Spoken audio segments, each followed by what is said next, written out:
How to find dipole moment in alkyl halides. This is a very important topic for today's lecture.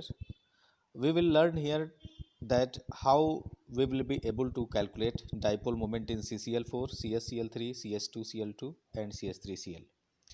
And we have two questions, and by the help of two questions यानी इन दो questions की मदद से हम theory को भी जानने का कोशिश करेंगे।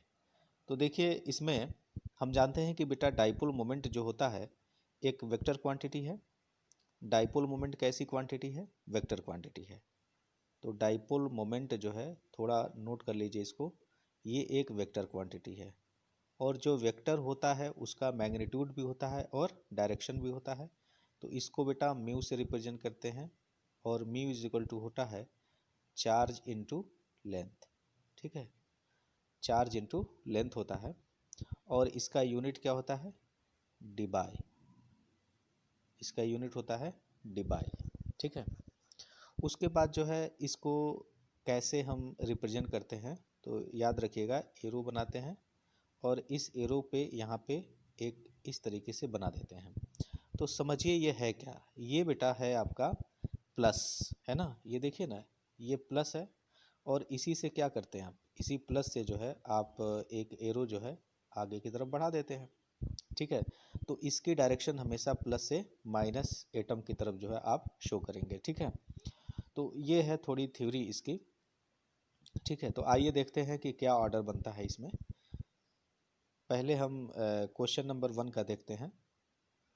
पहले हम क्वेश्चन नंबर 1 का देखते हैं, डाइपोल मोमेंट। ठीक है ना, तो क्वेश्चन नंबर 1 क्या है हमारा? ये वाला, ये वाला। ठीक है, तो आइए देखते हैं। तो यहाँ पर एक बात आप याद रखिएगा कि आप लोगों ने देखा, रामायण देखा होगा, तो वहाँ पर विभीषण जो कि रावण के घर का ही व्यक्ति था, वो फूट गया, रावण से अलग हो जाता है और उसके संपूर्ण राज को आकर के भगवान राम से बता देता है ना? तो जब घर का ही आदमी फूट जाए तो वो घर क्या होता है? कमज़ोर हो जाता है। ठीक है, तो यही चीज़ यहाँ कॉन्सेप्ट में आप लगाएंगे। देखिएगा, जैसे कि मान लीजिए है CH3Cl, CH, या यहाँ पे हम इसको थोड़ा कलरफुल दिखा दें, ये है आपका Cl और यहाँ है बेटा आपका 3 हाइड्रोजन। ठीक है, इसकी डायरेक्शन क्या होती है? पॉजिटिव एटम से नेगेटिव एटम की तरफ। तो फिर से एक बार कलर चेंज कर लेते हैं।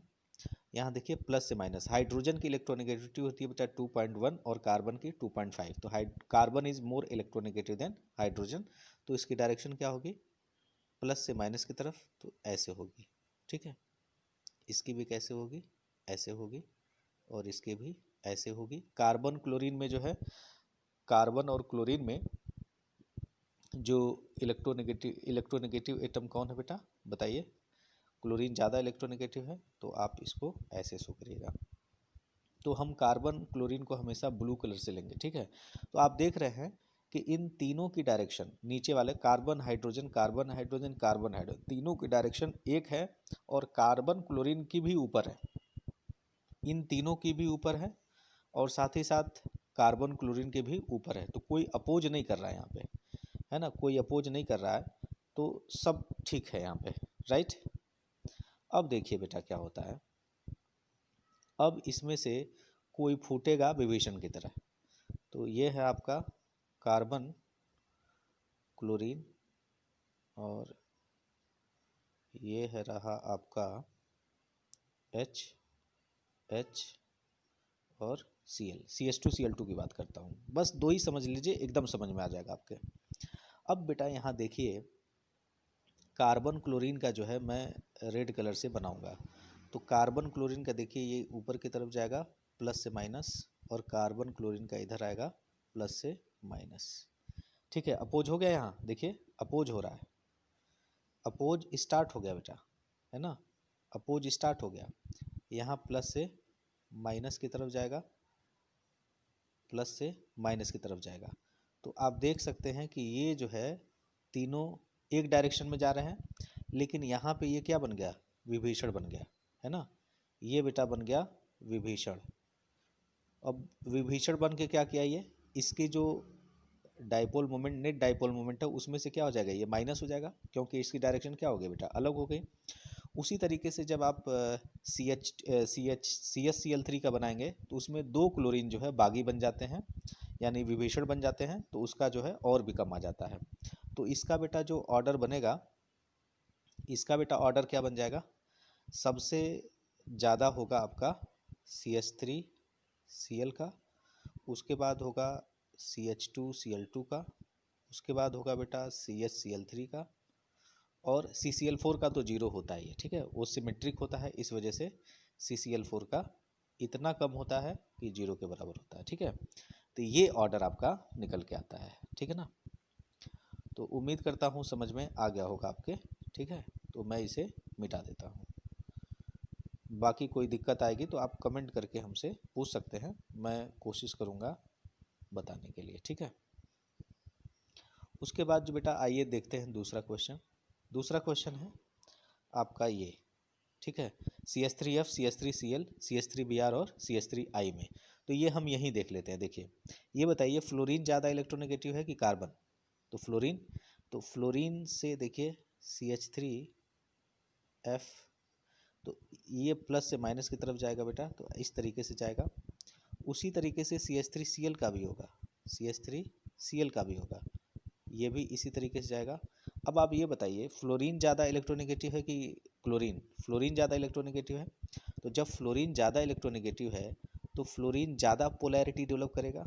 फ्लोरीन ज़्यादा पोलैरिटी डेवलप करेगा तो इसका डाइपोल मोमेंट क्या हो जाएगा, CH3F का सबसे ज़्यादा होगा, फिर CH3Cl का होगा, फिर CH3Br का होगा, और लास्ट में होगा CH3I का। अगर आप ऐसे करते हैं या ऐसा सोचते हैं तो ये बेटा गलत है, आंसर गलत हो जाएगा। इसका मतलब ये हुआ कि आपने डाइपोल मोमेंट के कॉन्सेप्ट में सिर्फ और सिर्फ आपने चार्ज को अज्यूम किया है। हालांकि डाइपोल मोमेंट क्या होता है, चार्ज इनटू डिस्टेंस का भी होता है। आई बात समझ है। इसका मतलब ये हुआ कि आपने सिर्फ चार्ज को अज्यूम किया है, डिस्टेंस को आपने अज्यूम नहीं किया है।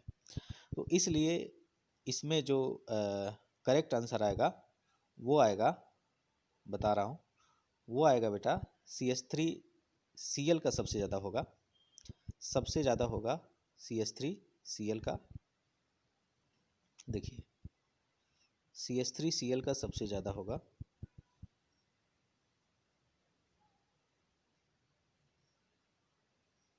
एक मिनट, देखिए CH3Cl का सबसे ज़्यादा होगा, फिर CH3F का होगा, उसके बाद होगा बेटा CH3Br का, और सबसे कम होगा CH3I का।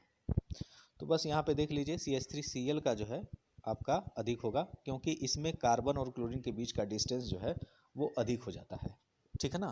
तो इसलिए ये वाला ऑर्डर आता है, ठीक है ना। अब आप सोचेंगे CH3I में भी तो डिस्टेंस बढ़ गया और CH3Br में भी तो बढ़ गया, लेकिन बेटा आप देखिए पोलैरिटी भी तो घट गई। आयोडीन या ब्रोमीन इतना ज़्यादा पोलर या इतना ज़्यादा इलेक्ट्रोनेगेटिव नहीं है कि जितना कि फ्लोरीन और क्लोरीन है ना। तो क्लोरीन और फ्लोरीन की इलेक्ट्रोनेगेटिविटी में कितना फ़र्क होता है, 0.5 का बस। तो इसलिए जो ऑर्डर आएगा वो आपका ये वाला आ जाएगा, ठीक है। इसके बाद देखिए bond length and bond energy. तो पहले बॉन्ड लेंथ निकाल लेते हैं, इसी का उल्टा कर देंगे तो क्या हो जाएगा, बॉन्ड एनर्जी, क्योंकि जिसकी बॉन्ड लेंथ ज़्यादा होती है उसकी बॉन्ड एनर्जी क्या होती है, कम होती है। तो बॉन्ड लेंथ में देखिए CH3F, उसके बाद CH3Cl, उसके बाद देखिए बेटा CH3Br, और उसके बाद CH3I। तो आप देख पा रहे हैं कि बॉन्ड लेंथ किसका सबसे ज़्यादा है। ये तो मैंने ऐसा फ़ोटो बना दिया कि बिल्कुल आप फ़ोटो देख के ही बता देंगे। तो किसका बॉन्ड लेंथ ज़्यादा है, CH3I का, है ना। CH3I का बॉन्ड लेंथ ज़्यादा है, तो बॉन्ड एनर्जी किसकी कम होगी, CH3I की बॉन्ड एनर्जी कम होगी, ठीक है ना। तो सबसे ज़्यादा बॉन्ड एनर्जी किसकी होगी, CH3F को। CH3F की बॉन्ड एनर्जी सबसे अधिक होगी, क्योंकि इसका बॉन्ड लेंथ छोटा है। तो बॉन्ड एनर्जी क्या होगी बेटा, बताइए। बॉन्ड एनर्जी जो है इसकी अधिक होगी, और इसकी बॉन्ड एनर्जी जो है इस वाले की वो कम होगी सबसे ज़्यादा। तो उम्मीद करता हूँ ये समझ में आ गया होगा आपको। तो ठीक है, बस आज के लिए इतना ही। मिलते हैं नेक्स्ट वीडियो में, तब तक के लिए धन्यवाद।